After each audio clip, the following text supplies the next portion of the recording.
কাশ্মীরের ঘটনার উপর আমি অনেক কিছু শেয়ার করেছি।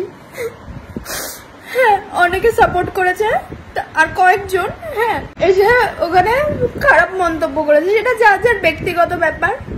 এখন যখন দেখছে কোনো লজিকে পারছে না, তর্কে পারছে না, এখন এসে আমার মেসেঞ্জারে এসে ভুলভাল লিখছে, আমার রীতিমতো রেপ থ্রেট দিচ্ছে।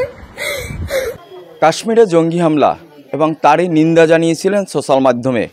অশোকনগরের এই তরুণী একদম সোশ্যাল মাধ্যমে কিন্তু নিন্দা জানিয়েছিলেন এবং সেখানে বিভিন্ন কমেন্টস তৈরি হয়েছিল। সকলে তার নিজস্ব মতামত জানাচ্ছিলেন, কিন্তু তার মধ্যেই একটি বিতর্ক তৈরি হয় একদম। তারপরে মেসেঞ্জারে পার্সোনাল ইনবক্সে সেখানে কিন্তু বাড়ি থেকে তুলে নিয়ে গিয়ে ধর্ষণের হুমকি। আর শেষমেশ রাজ্যের বিরোধী দলনেতা শুভেন্দু অধিকারী কিন্তু এই তরুণীর সাথে কথা বলেন এবং তাকে আশ্বস্ত করেন। একদম সরাসরি কথা বলবো তরুণীর সাথে। ম্যাডাম, কি হয়েছিল যে এরকম পরিস্থিতি তৈরি হলো? কাশ্মীরের বিষয়টা তো আমরা সবাই জানি, এবার সেটা নিয়ে একটা সবারই রাগ সব ভারতীয়দের মধ্যে। এবার সেখান থেকে আমি একটা লেখালেখি করি, মানে বিভিন্ন কিছু লিখি যে এই জিনিসটা ঠিক হয়নি বা প্রতিবাদ কেন করছে না এরা।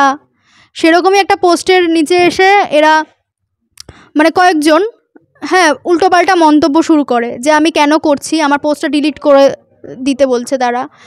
এবার সেখানেই তর্কাতর্কি হয় যে আমি কেন ডিলিট করব বা এই জাতীয়। তখন শেষমেশ যখন যুক্তি তর্ক, অনেকে এসে আমায় সেই বিষয়ে সাপোর্টও করে যে হ্যাঁ বোন তুমি ঠিক করেছো লেখা এটা লিখে। তখন অনেকে এসে যখন সাপোর্ট করে আবার অনেকে বিরোধিতাও করে। এবার এটা যার যার ব্যক্তিগত ব্যাপার, সবার যে আমার লেখা পছন্দ হতে হবে এর তো কোনো মানে নেই।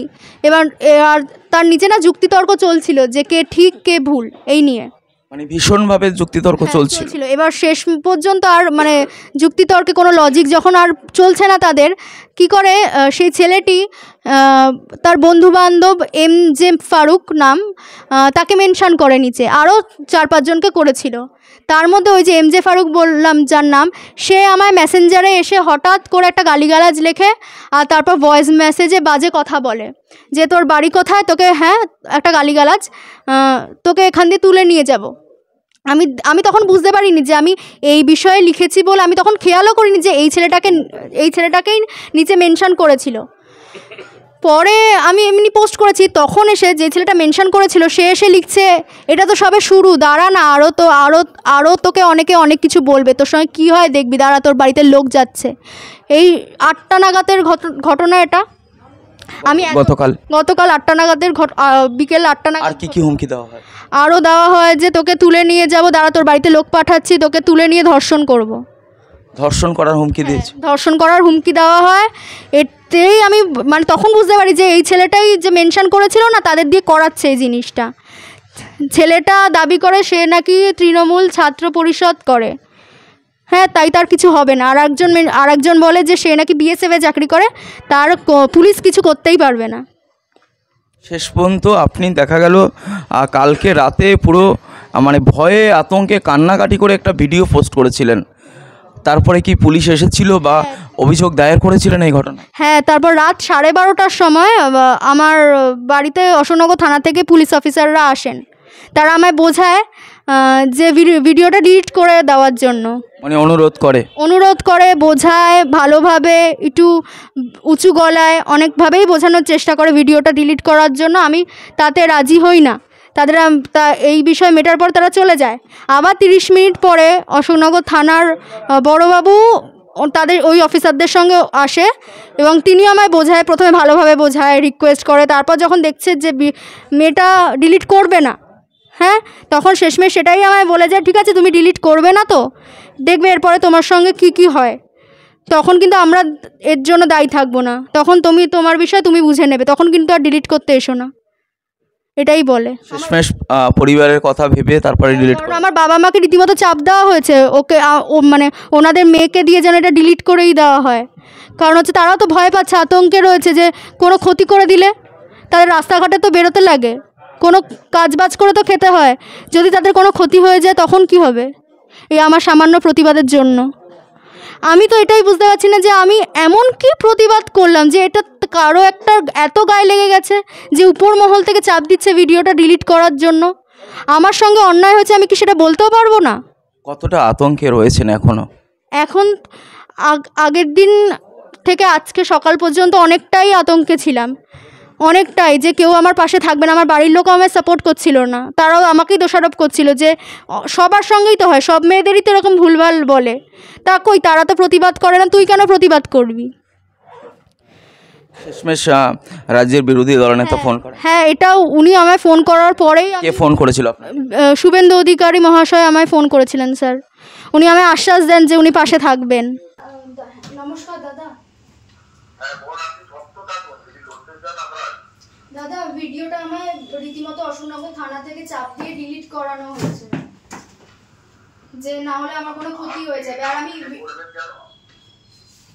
হ্যাঁ সেটাই আমি বলেছি।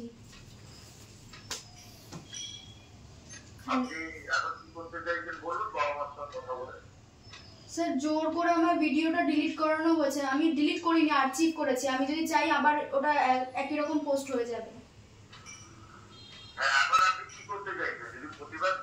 হ্যাঁ স্যার, হ্যাঁ দাদা, আমি প্রতিবাদ করতে চাই। আমার সঙ্গে অন্যায় হয়েছে, তার উপর উল্টে আমার উপর দোষারোপ করা হয়েছে যে আমি কেন পোস্ট করেছি, কেন আমি বিষয়টা সোশ্যাল মিডিয়াতে জানিয়েছি।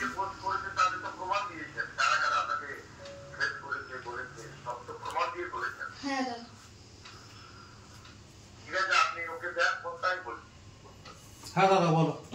উনি পাশে অনেকটা আশ্বস্ত হলেন? হ্যাঁ, এখন অনেক চিন্তামুক্ত হলাম, এখন একটু ভয়টা কম লাগছে।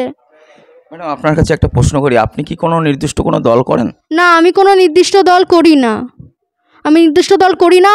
আমি যখন হাবড়া শ্রী চৈতন্য কলেজে পড়তাম তখন হচ্ছে তৃণমূল ছাত্র পরিষদকে আমি সমর্থন করতাম, কিন্তু এখন না কলেজের সঙ্গে সম্পর্ক আছে, না কোনো দলের সঙ্গে এইভাবে ডাইরেক্টলি সম্পর্ক আছে। ভোট দেওয়ার কাজ ভোট দিই, ব্যাস এটুকুই। কি চাইবেন শেষ পর্যন্ত, কি বলবেন এখন? শেষ পর্যন্ত চাই যে আমায় জবাব দেওয়া হোক, আমার ভিডিওটা যেন আমি আমার প্রোফাইলে রাখতে পারি, কারণ আমার উপর অন্যায় করা হয়েছে, সেটা আমি প্রতিবাদ করেছি, এটা আমার দোষ। এর জন্য কি আমার ভিডিওটা ডিলিট করে দিতে হবে? আর কালকে রাত্রে 12:30টার সময় অফিসাররা আমার বাড়িতে এসেছে। হ্যাঁ, অত রাত্রিবেলা আমি কমপ্লেন জানানোর পরেও তখন আমি ওনাদের সামনে একটা গ্রিভেন্স লেটার লিখে দিয়ে দিই, এবং তারপরে ওনারা কিছুক্ষণ পরে আবার আসে থানার বড়োবাবুকে নিয়ে। তারা এত সময় দিতে পারছে আমার ভিডিওটা ডিলিট করানোর জন্য। আজকে সকাল হয়ে গেছে, যেই ছেলেগুলো এই দোষটা করে বেড়ালো। কজনের নামে আপনি অভিযোগ দায়ের করেছেন? দুজনের নামে। একজনের নাম হচ্ছে গিয়ে MJ ফারুক, আর একজনের নাম ফেসবুকের নাম হচ্ছে গিয়ে মিষ্টি মায়ের দুষ্টু ছেলে। এরকম নাম বানিয়ে নিজের ছবি দিয়ে এরকম মেয়েদের হ্যারাস করে। তাদের দুজনের নামে আমি কমপ্লেন করেছি, কিন্তু তাদের চাইবেন গ্রেফতারি দাবি করছেন? হ্যাঁ, এখনও তাদের গ্রেফতার করা হয়নি। একজন দেখলাম সকালবেলা ফেসবুক লাইভ করছে, এসে জাস্টিফিকেশান দিচ্ছে যে কেন সে আমায় এরকম লিখেছে। সে লিখেছে, তার কোনো অনুতাপ নেই। একদমই কথা বললাম অশোকনগরের এই তরুণীর সঙ্গে। তিনি কিন্তু একদম সমাজ মাধ্যমে কিন্তু তিনি কাশ্মীরের ঘটনার নিন্দা জানিয়েছিলেন, এবং সেটাই নাকি তার অপরাধ। তারপরে তাকে বাড়ি থেকে তুলে নিয়ে গিয়ে ধর্ষণের হুমকি দেয়।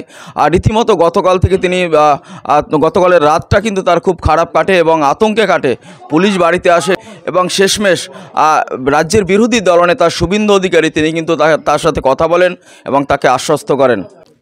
এই মুহূর্তে দাঁড়িয়ে একটা কথাই বলবো, কাশ্মীরের যে ঘটনা ঘটেছে সত্যি নিন্দনীয় ঘটনা, এবং যারা এই ঘটনার পিছনে যারা রয়েছে তাদের দৃষ্টান্তমূলক শাস্তি হোক, এবং সমাজ মাধ্যমে এই গোটা বিষয় নিয়ে যারা আলোচনা করছেন, যারা নিন্দা করছেন, তারা সমস্তটাই নিজেদের মার্জিত ভাষায় করবেন, এবং এই নিয়ে যেন কোনো রকম কোনো সাম্প্রদায়িক কোনো অশান্তির সৃষ্টি না হয়। আমাদের চ্যানেলের তরফ থেকে এটাও দাবি থাকলো। অশোকনগর থেকে উজ্জ্বল শিকদারের রিপোর্ট, বঙ্গবাণী নিউজ।